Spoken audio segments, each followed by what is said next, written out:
Hi, I'm MG. I'm Liam. And welcome to Eat, Feed. Grow. Today we're very privileged to have a couple and two very esteemed guests that work in the hospitality industry with us. First off, we've got Amber Lovett and Jean-Claude Jordan. Did we say that correctly? Did he say that correctly? Yeah, didn't put shit like you did. Okay. Welcome, guys. It's a pleasure to have you. Thank you. Yeah. It's a beautiful day today. Windy. Very cute intro, I must say. Yeah, I know. Someone. This is why you were worried, because you knew he was going to. Yeah, of course he's gonna say something. But this is what we do. We have to be corny. We're getting older. You know, it's gonna be my new ringtone the moment I can get one of these. I don't like that. Thanks again for joining us today. You guys work in hospitality. I think all of us do. And today we speak about feeding, but obviously it's never directly like, yeah, eat this. It's the art, I guess. Two different establishments you guys come from. Unless you work at the MG. He puts things in your mouth. When you say it like that, please don't. This one's going downhill very quickly. Yeah. Anyway, yeah. We're not allowed to give him any more alcohol, I don't think. He had a cup of coffee. Completely sorry. Okay, no more coffee. Any cup of alcohol. Any cup of alcohol. Any cup. What is your preferred cup of alcohol? Probably a Negroni. A Negroni. And you, Amber?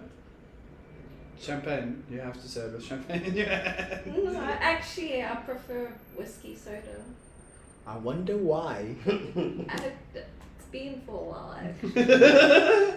That's good to know. Just more lately. A lot more. That's good. So, let's get a little bit of background. Amber, how about you go first, dude? I guess I've been in the service industry for, I think, 10 years now. So, no, I've been at bars, like pubs basically, and steakhouses, coffee shops. So I've tried a little bit of everything. Damn. And? It's always interesting. You can be honest.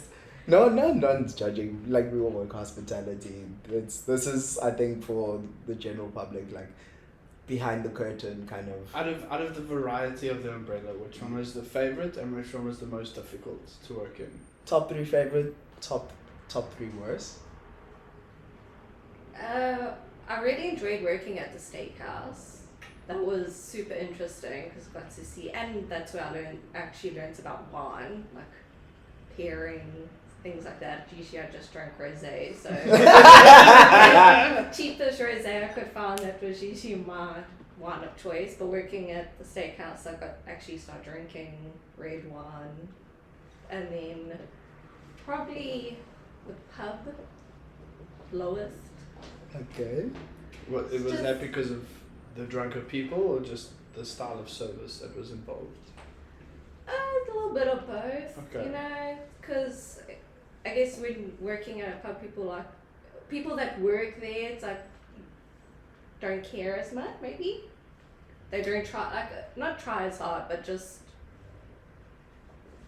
let things go by. It's a lesser emotional investment from Yeah. the colleagues. But so. also expect other people to pick up their slack. Mm-hmm. So it's hard, and also the customers are just very interesting. I guess above you get families to solo. I'm going for a 3 beer night that turns into 3 beers, 6 shots of tequila, and 3 whiskeys. I've had customers where I'm busy serving tables and they'll come up to me, and I didn't serve their table, but they'll be like, "Have you seen my child?" No. Why haven't you seen them? And you can't say that to, like, I feel like working, like, I don't work front of house particularly, but you serving, interacting with a variety of people, you must, like, certain things must go through your mind and go, yeah, I wish I could say this, but I have to be sensible. I spend a lot of time thinking, okay, how have people survived this long being this dumb? I don't understand how people do things sometimes. Like, what beers do you have, maybe? And then I can name the beers. Like, do you have this beer? No. I named the 3 beers that we have. Like, there's no secret 4th beer that if you ask the right question, you're gonna get it. I know. JC wants to say something. Jump in. You're more than welcome to jump in. It's free-flowing conversations. So, yeah, I've been working in the industry for quite a while. I mean, started off when I was 14. Worked at my first bar. Shit. Okay. Yeah. Isn't that illegal? Yeah, that's very illegal, remember? Yo, dude, when you live in Montclair, bro. For those who don't know, that's in KZN. Yeah, in KZN. Yeah. So yeah, started off very early, left the bar scene for like quite a while, like tried IT, tried out working in shipping, slowly found my way back behind the bar. And like Amber, I rank the experience at the pub that we worked at as one of my high moments, because that's where I met her. But yeah, I've worked in cocktail bars, I've worked in normal bars, floating restaurants, nightclubs. Like, I've had my fair share.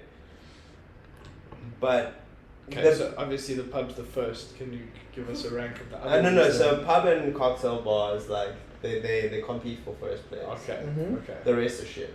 That is fair. That's fair.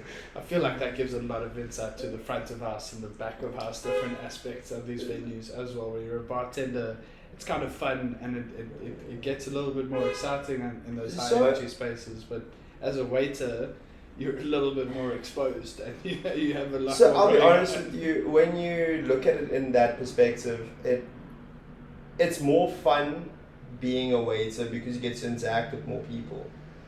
But time-wise, for your shift's duration in your brain, working behind the bar is easier. You look up now, it's like 9 o'clock at night, shops filling up, you got a whole lot of people, 50, 60 cocktails down. After you've shaken all of that, you go outside and go for a smoke, you look at your watch, it's 11 o'clock. It's like, oh shit, now it's already almost over. The dead nights, that's what kills people. In my experience, I found it kind of similar and kind of different. As someone on the floor, yes, it is fun to interact with all these different people, but also you get exposed to all the stupidity and the dumbness. Yeah, but that's the fun though. No, it's fun when they approach you and you've got that safety net of the bar in front of you, but if you have to go approach them all the time and you're dealing with every second person that's stupid instead of one of every 10 that come to you at the bar, it gets a little bit... Behind the bar you have more control over the situation. On the floor you kind of exposed. You got a little bit of I'm in charge of what's behind me. Hey guys, I'll tell you what's going on. when you get asked a stupid question, give a stupid response. Oh, can I have a non-alcoholic Negroni? Give them a block of ice. Pour some water. Zest it even. Give it to them, and when they're like, what is this? And you're like, this is what you asked me for. And you know what? Because I'm a legit guy, I've done this at my place of work. Being like, it's on the house. Enjoy it. You'll never be asked those questions again. When a person asks you for a non-alcoholic mojito, ask them, do you like mint and sugar that much? Okay, but also that's your personality as an individual, and you kind of allow that to shine because you have that safe space behind the bar, right? And nobody's going to tune you back because now you've already given that experience and that they have this interaction with you, and you're just showing who you are, so they can't really be mad at it. Yeah. Also, you're just making them realize how fucking dumb they're. But in a cheeky but playful way, if that makes sense. Yeah. But I mean, I even did that as a waiter at the table. Like, I've always looked at it as the head of the table must have the best time while he's there. Okay. Because he's paying your bill at the end of the day. Like, if you make sure the head of the table is happy at all times, and his plus one that's there with them are the two happiest people at the table, first off, the entire experience, when they speak to everybody, they're going to set what the experience was like. They're going to say, this was our best experience we had. And then everybody at the table will be like, yes, this was the best. And they'll remember it as, this was the best experience we had. Where if you look after the guy at the table that's going to be that cheeky dumb shit the whole time to you, the guy that's there to shine, if you're not fluffing him, he's not going to say this is his best experience. He's going to be that guy that's going to go, I'll give you a 10% to enjoy the rest of your day. We're going to move on to the next spot. 100%. So there's a lot of profiling that is involved with working floor. Yeah. Definitely. So what? Let's. This is also a good question. Since feeding is the topic, since hospitality and service is how you guys feed the rest Community and consumers. yeah. What is one like memory that jumps out at you of you being fed? Your experience on the other side of the coin, where you're a consumer now at a venue. Maybe not a consumer at a venue. One specific moment of that might have driven you to being, wow, this, I just experienced this, and I want to see what it's like to be on the other side. As, okay, your first restaurant experience, I was like, wow. Seeing a chef work, wow. For me, that was like, okay, cool. I want to do what they can do. But like, also the whole receiving of the service of like, okay, wow, these people are meticulous, they explain everything to me, or my grandmother cooking and feeding me. That's still a moment of why I decided to become a chef. But like, maybe JC, there was a specific cocktail that was served in a specific way and someone explained it to you, or there's a specific act someone did that inspired you to want to feed other people. And pursue career in Yeah. hospitality. Yeah. Basically, it's like there's obviously a connection of what you do right now. There was a moment where it's like, wow, this made me feel a certain way, and I want to see if I can do that to someone else. I have a specific restaurant that I went to for like, I think 11 years every year for my birthday until the restaurant literally closed down. So I went there once with my mom and my aunt and my cousin, and I had a really good time because it was like a very lively environment. Like the waiters, everybody that worked there looked like they were having a lot of fun. It was like pizza and pasta and stuff, but they made the pizzas and like, so you could see that like the whole process and everything. Went there once, and then I went there for my birthday that same year, and then I went there every year for like the next, I think it was 11 years.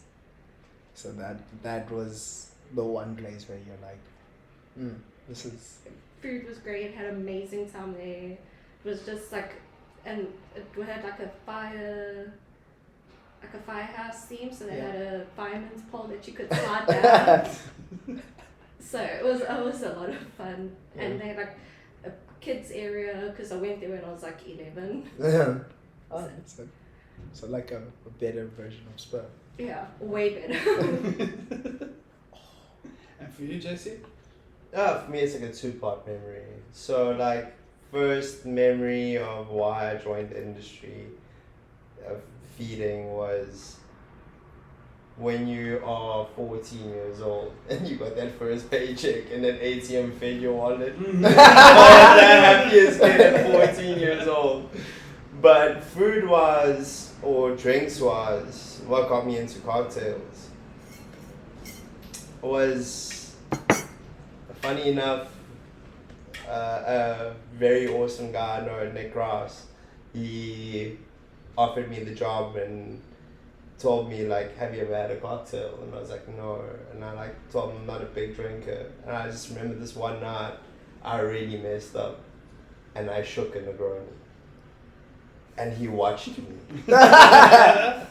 And he waited for me to pour it out and zest it. And he just, in like the most calm voice, asked me, what the fuck are you doing? We're not giving that to a customer. And I was like, why? And he's like, just stand one side. Made the Negroni, served the customer, looked at me, handed me my shaken Negroni, told me taste this. And I tasted it. And I was like, oh, it tastes like a Negroni. And then he ended up making me my first Negroni. The proper way. The proper way. The way that you're supposed to make a Negroni. And I went out from that day, I just fell in love with the art and the actual like meticulous way of remembering your recipes and your technique and all of that. It just ended up really getting to me and like making me want to be that person that will correct you on everything that you're doing wrong at the end of the day. And learn and grow as well. Yeah. Because then you won't make those same mistakes again as well, and you have that opportunity to teach people the way that he did for you, right? Which is beautiful, dude. I mean, the best feeling in the world is watching someone that you teach something to use that to better their life and move forward. Okay, 100%. That's a great way of feeding somebody is in a long-term investment in themselves. Yeah. It also feeds your ego a little bit. True. And when you guys go out on a date and to a restaurant, is there anything specific you look for when you're getting fed as individuals or as a couple together? Is it Showmanship. Showmanship. I like the showmanship. You like the theatre and the like entertainment I won't lie, I'm a sucker for Korean barbecue. So I like watching you cook my food for me there. I like the whole experience. But you cook your own food in Korean barbecue. Traditionally, but not here in South Africa. Not in South Africa, bro. They do it for you. No, I go to a place and I cook it for myself. They bring out everything. They probably know that you're MG. You need to cook it yourself. That has nothing to do. They know I'm JC. They know that I don't want to cook. They gonna cook for me. I think it's called Sonomu in Rondebosch. I went there, I think 4 months back. And it's literally, you have to book a table so you can self-cook. And then they put a little gas fry on and you cook. You see there's this beautiful place called Kimchi in Sea Point. You go there, you sit down there, they start the fire for you in the pit. The moment you say I want Korean barbecue, they put it all together for you, it looks all pretty, and then a lady comes and cooks your food for you. I guess I've experienced that. That's also fun. I know, it's really cool. Because then you don't have to work and you just eat. But they had to cook your food. It's like, I know it's evil to say, it's like watching a Brahmin brown the meat and he's not allowed to eat it. But I think the novelty of cooking your own and eating off is still fun. So would you go to a concert where you had to sing for yourself? It's different. It's just asking. That's why karaoke is the thing in Asian culture. Yeah, like barbecue, Korean barbecue, and karaoke. Great, and soju bombs. Great night out. Yeah. Okay, so we've got showmanship from you and from you, Amber. Probably pretty much the same. The same as well. Yeah, because you know what you do when you at work. So it's do unto others as you would have done to you. I know how I like to treat the customers. So obviously I don't need you to be ridiculous, but like check on me. The little details that matter make a difference. Got you. And I mean, you can always tell by my tip how entertained I was. If you gave me bland service that most people would give you no tip, I'll give you the 10% that you are promised. Again, it's because you like to entertain people and give that sort of hospitality and feeding option, right? So when you go out, you want that back in exactly the same format. Like, you can also tell by if I write you little notes like I write you a little joke in the tip comment. You had a great time. 'Cause No, then- like no. if it says like tip, like a tip for they don't they leapfrog with the unicorn. If you get one of those notes from me inside there, I enjoyed my time with Oh, I you. get it, okay. I slip Leapfrog in- with the unicorn. I will slip like usually about like 20 to 30% of the bill in there for them. Sick. Like I was always taught like if you want that done for you, you must put that out into the universe just a little bit. 100% yes. That's true. That's true. Fair. So, style of service or style of feeding, like, what is your approach, Amber? Like, how do you, in essence, like, I'm sure you cook for him sometimes, but not just on a personal aspect, but like also career-wise. Well, as a waitress, I never like to be too pushy. So I've worked at places where they want you to Upsell the dessert, make sure they're getting Not- a starter as not well. just that, as well, like the drinks and stuff, but also like sometimes there was a place even with the tipping where they like have to encourage the customers to tip us, and I hated that. Because it makes you feel like a homeless person that's kind of But begging. also, like, if they wanted to tip, they would. I'm not going to ask you how much do you want to tip, because if you wanted to, you would. Like, I just, because, and I'm I also do, a little like, bit I did concerned get about it. this. for me personally, whenever I did ask, they were like, no, it's fine. But the people that wanted to tip, tipped. But Yeah. every time I was like, would you like to add anything? That's fine. So I just didn't do it because it wasn't working for me. And it just created this awkward Yeah, kind of and then tension I- for the customer interaction. In the bar, then I'd start seeing them go to the other bartenders. So it's like, they're gonna ask you the same question, but okay. Also, just to clarify to everybody, tip means to improve performance. Services. No, to improve services, yeah. Yeah. So if you tip, you're gonna get served faster. And that's the nature of the beast of hospitality. But also, there's a lot of people, particularly Europeans, that come here and they don't understand the tip culture. Yeah, it's because in Europe it works very differently. It's a completely different system set up. From It's government also flow down. Yes, it's also pay your people better, so Mm. people aren't relying on tips. Okay, yes, but at the same time, if you're getting great service, like Amber mentioned earlier, it should be a recognized thing, but also it's a recognized thing for people that have been in the hospitality sector and understand what's going on, right? So if you've never been in that space and you don't know how it works, you're kind of just ignorant to it at the end of the day. I think a lot of people are ignorant about hospitality, the industry as a whole, unless you're actually part of it. But that is a rabbit hole I don't feel like diving into, because this is a light-hearted episode. Okay. Light-hearted, good, happy, smiling people. We'll dive into that later. But yeah, back to not that. The conversation The- sorry. yes, sorry. Idiot. Yeah, okay, the whole feeding, the tip thing, but also like, okay, heard career-wise, personal-wise, What's the question again? about How feeding. do you approach feeding each other at home? Like Yeah. in a private capacity, not for a consumer, for money, for tips, for any sort of work relation. It's just you guys showing love to each other at home and trying to enjoy time with each other in a format of feeding each other. Well, I know like the one thing that JC really enjoys that I make is spaghetti bolognese. Okay. And it's the same recipe that my mom taught me.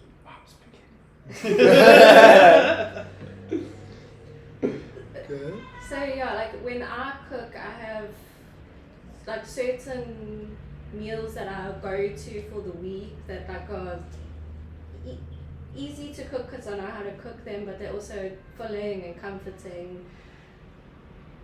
And it's like butter chicken curry, chicken a la king, or make spaghetti bolognese. Lots of pasta and rice dishes, just because it kind of Yeah. it's nice for us when we come home the next day from work and there's something nice and filling left over that we can eat straight away. So I usually make big portions so we can have for the next day. Okay. Just something nice and like Filling. homey.